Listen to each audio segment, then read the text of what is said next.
Mais je me sentais à ma place. Le Japon est si génial en fait, voilà. Je pense qu'ils se sentent pas encore français. Bonjour, c'est Florian, Minna Genki. Voilà, aujourd'hui je voulais faire une petite vidéo pour vous parler de mon Japon. De vous parler de ma maison. Voilà.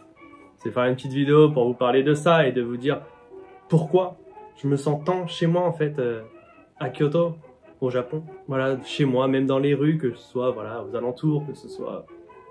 Je me sens vraiment chez moi et que quand je rentre en France, bon ça fait longtemps, mais quand je rentrais en France avant, vraiment que j'avais un sentiment de mal à l'aise, j'avais un sentiment un peu étrange en fait.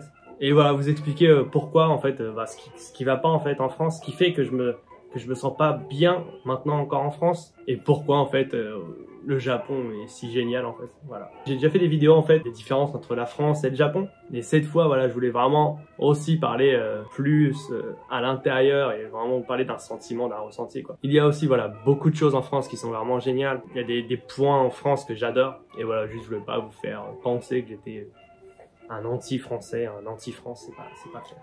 Si c'est pas déjà fait, pensez aussi à vous abonner à ma chaîne, ça m'aidera voilà beaucoup à continuer. Et puis, enfin, je trouve ça super sympa quand il y a des commentaires, enfin il y a beaucoup de commentaires qui viennent, que je discute aussi avec les gens. Enfin, c'est vraiment sympa. J'aimerais bien aussi avoir votre opinion sur ce que vous pensez des vidéos que je fais. Du coup, n'hésitez pas à mettre plus de commentaires et puis à mettre un petit pouce, mettre un petit bouton inné quoi, un petit bouton like, un petit bouton j'aime. Voilà. La première fois que je suis venu au Japon, c'était il y a 10 ans. Et j'étais venu en vacances. Voilà, j'étais venu 2 mois et demi en vacances tout seul. Et j'avais déjà une image du Japon très... au niveau de la culture, j'aimais déjà la musique, j'aimais les mangas, j'aimais les séries japonaises. Voilà, j'étais déjà imprégné plus ou moins de la culture de l'extérieur. Et en fait, voilà, j'avais envie de voir. J'avais envie de découvrir le Japon par moi-même et de savoir... Et de voir si l'image que j'avais du Japon, si vraiment elle était vraie ou si voilà j'avais une fausse image que le Japon c'était pas aussi bien que je le pensais quoi. Et du coup là je suis venu. Je suis parti 2 mois et demi sans grand chose quoi. Et j'ai vraiment adoré. Il y avait un sentiment un peu étrange. Je me sentais pas chez moi, mais je me sentais à ma place. J'avais l'impression d'enfin en fait être arrivé à un endroit où je devais être en fait. Tout paraissait naturel, c'était logique en fait, tout paraissait logique, tout paraissait à sa place, tout paraissait bien en fait. Il y avait plein de trucs qu'au fond de moi en fait je recherchais je pense et que j'ai trouvé naturellement au Japon en fait. Au niveau de ma personnalité je pense, au niveau de moi, de ce que j'aime, de ce que je veux en fait. Et en fait toutes ces choses en fait que j'avais du mal avec en France, des choses qui me rendaient un peu triste ou un petit peu nerveuse, un petit peu anxieuse. Et bah toutes ces choses là naturellement au Japon en fait ils ont disparu. Oh, le côté de la sécurité au Japon, que j'ai vraiment trouvé génial et vraiment très... Enfin, c'était logique, quoi. Je veux dire, quand t'es habitué, en fait, à la criminalité en général, enfin, je sais pas si on peut dire ça comme ça, mais quand j'étais habitué, en fait, en France, d'être au Japon et de voir, en fait, que les lois sont respectées en général, qu'il y a pas beaucoup de petits délits, en fait, il n'y a pas beaucoup de crimes. C'était vraiment super. Enfin, je me rappelle, les premières fois que j'étais choqué, c'était que j'allais au supermarché, il n'y avait pas de caméra, il n'y avait pas de vigile. Et j'étais, ah ouais, en fait, enfin, les gens, ils font comme ils veulent, quoi. Je me rappelle, c'est une chose qui m'a un petit peu surpris au début, quoi. Et que aussi, enfin, dans les supermarchés, t'as des produits qui sont à l'extérieur du magasin. Tiens, avant d'entrer dans le magasin, en fait, t'as déjà des produits à l'extérieur que tu peux prendre, en fait. Tu rentres dans le magasin, tu payes et tu ressors, en fait.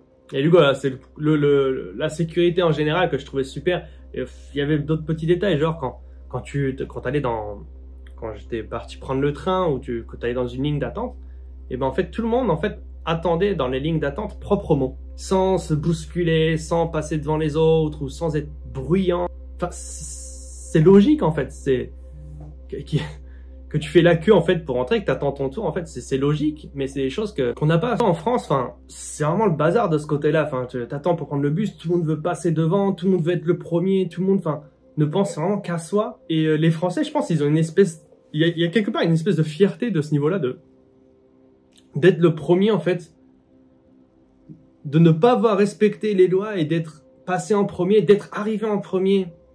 Et c'est vraiment dommage. Enfin, du coup, il n'y a pas d'harmonie en fait. Et ça, c'est voilà, une chose que j'adore au Japon, qui me fait vraiment sentir chez moi, c'est l'harmonie qu'il y a tous les jours. Il y a une harmonie de paix. C'est vraiment, on est en paix au Japon. Dans la vie de tous les jours, il n'y a pas de problème. Une journée entre le matin, tu te réveilles, tu pars au travail, tu travailles. Tu vas t'acheter à manger, tu vas faire des courses, tu rentres chez toi. Et tout se passe bien. tout simplement. Et voilà, je pense que c'est quelque chose de normal, c'est quelque chose qui devrait être normal. En France, mais je pense, ouais, il y a des journées aussi normales, je pense, où il y a rien ne se passe et où c'est calme. Mais je pense qu'il y a aussi, voilà, pas mal de journées où tu vas aller au supermarché, tu vas faire des courses, même si t'as pas de problème personnel avec toi, tu vas entendre de gens s'embrouiller, tu vas voir des gens se battre dans la rue, tu vas voir un vol, tu vas prendre le métro, tu vas voir quelqu'un qui va te pousser, tu vas voir quelqu'un qui va pas avoir payé, tu vas voir quelqu'un, tu vois tellement de choses aux alentours et si tu regardes, un peu trop comme moi, et ben tu vas te sentir mal. Pour revenir à ce que je disais, là, quand j'étais parti au Japon, et j'étais resté 2 mois et demi, j'étais rentré en France.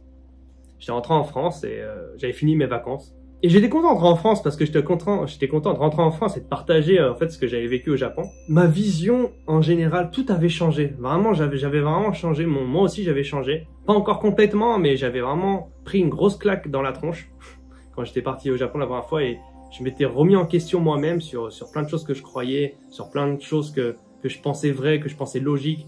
Et je me suis remis en question. J'ai changé, je pense, petit à petit. Et j'étais censé, en fait, voilà, rentrer en France. J'avais un travail qui m'attendait en France. J'avais des plans. J'avais un appartement. J'avais une vie. Et j'ai vraiment tout laissé tomber.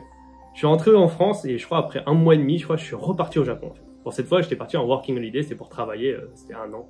Et quand je suis rentré cette fois au Japon, que je suis arrivé à Kyoto, bah, je me suis vraiment senti chez moi. Cette fois-ci, là, le retour, c'était vraiment un retour à la maison.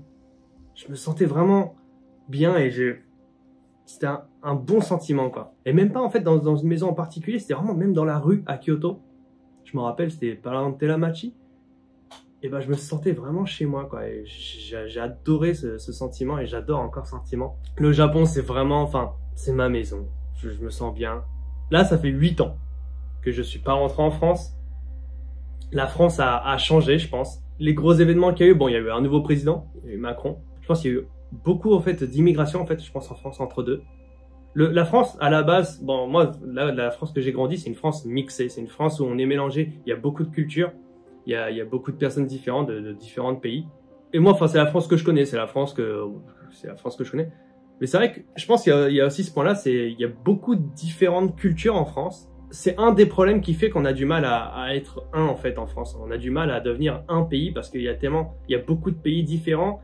Ceux qui étaient de familles étrangères, qui sont nés en France, qui vivent en France, je pense qu'ils se sentent pas encore français. Je pense qu'ils ont du mal aussi à se sentir un peu français. Et je pense qu'il y a un problème identitaire en France, je pense, de ce côté-là. Mais tout le monde, en fait, enfin, tous ceux qui vivent en France, qui ont la nationalité française, qui vivent en France, ou même les étrangers qui vivent en France, devraient faire de leur mieux, essayer de plus se bouger pour que la France soit un beau pays, pour que ce soit un pays paisible, parce que franchement, on a énormément d'avantages en France. On a vraiment une grosse chance, et c'est dommage que cette chance, elle soit gâchée, parce que, enfin, tout le monde est trop individualiste, tout le monde est trop solitaire, tout le monde est trop égoïste, je pense, d'un côté, du coup. Et du coup, il n'y a pas d'harmonie en France. Et il y a beaucoup de violence, il y a beaucoup de danger, c'est dangereux, c'est violent. Récemment aussi, j'ai parlé un petit peu des nouvelles qu'il y a eu, des news au Japon. Et genre, par exemple, il y a eu un Français qui avait frappé une Japonaise. Et ça, c'est une news qui avait vraiment fait le tour d'Internet. C'était quand même une grosse news. Ça a choqué. Mais en France, qu'un homme frappe une femme, c'est malheureux, c'est dramatique. Mais c'est pas aussi choquant qu'au Japon. Ce serait pas une grosse nouvelle. Là, c'était il y a quelques jours, il y a eu un enfant, il a un cancer, en fait, du cerveau, je crois, ou un cancer à la tête. Et en fait, il avait été sponsorisé par, je crois, Air Corsa, enfin par une compagnie aérienne pour aller voir un match de foot de Marseille. C'est son équipe préférée, en fait. Il a 8 ans. Il était parti avec sa mère, je crois. Et en sortant, en fait, du stade de foot, il s'est fait agresser par l'équipe d'en face. Ils lui ont volé son maillot de foot et ils l'ont brûlé. Un enfant de 8 ans. Enfin, c'est juste un point de la folie qu'il y a en France. C'est malheureusement, enfin voilà, un homme qui va frapper une femme dans la rue, c'est malheureusement un petit crime en France, je pense, comparé à l'ampleur des crimes qu'il y a, quoi.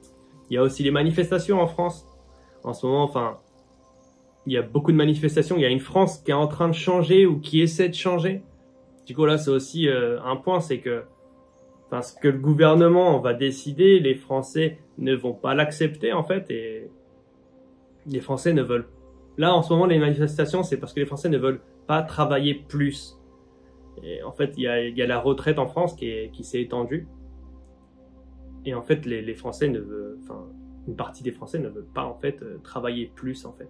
Et du coup, il y a des manifestations, mais pareil, comment au Japon, on voit qu'en France, enfin, la France est en feu, Paris est en feu, et on voit énormément de grosses nouvelles comme ça. Mais c'est pas comme ça. Moi, je suis pas parti voir directement. Mais bon, j'ai de la famille aussi en France qui parle aussi. Bah, des fois, quand il y a des manifestations, un jour peut-être par mois ou 3 semaines, peut-être une manifestation. Quand il y a une manifestation, t'as du mal. Il y a les transports en commun qui ont du mal à bouger. Enfin, il y a des trucs comme ça. Mais en général, dans la vie de tous les jours, c'est pas foufou, c'est pas complètement en feu tous les jours. Enfin, voilà quoi. Je crois qu'il y a 2% de la population qui ont manifesté. Il y avait 1 million de personnes qui manifestaient. C'est 2% de la population française. Voilà, c'est pas, quand tu réfléchis à ça, c'est pas énorme, quoi. C'est ces petits détails-là qui font vraiment que j'aime le Japon, que cette harmonie, cette paix, cette logique au quotidien qui fait vraiment que je me sens chez moi.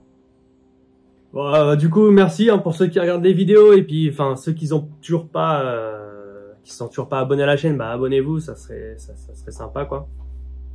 Et je continuerai à faire des vidéos un peu comme ça. Si j'ai la chance, j'essaierai de retourner en France et de faire aussi des vidéos un petit peu en France, mais pour le moment, j'ai pas cette chance-là. Du coup, on verra plus tard. Merci pour avoir regardé, puis je vous dis à la prochaine. Ciao, ciao.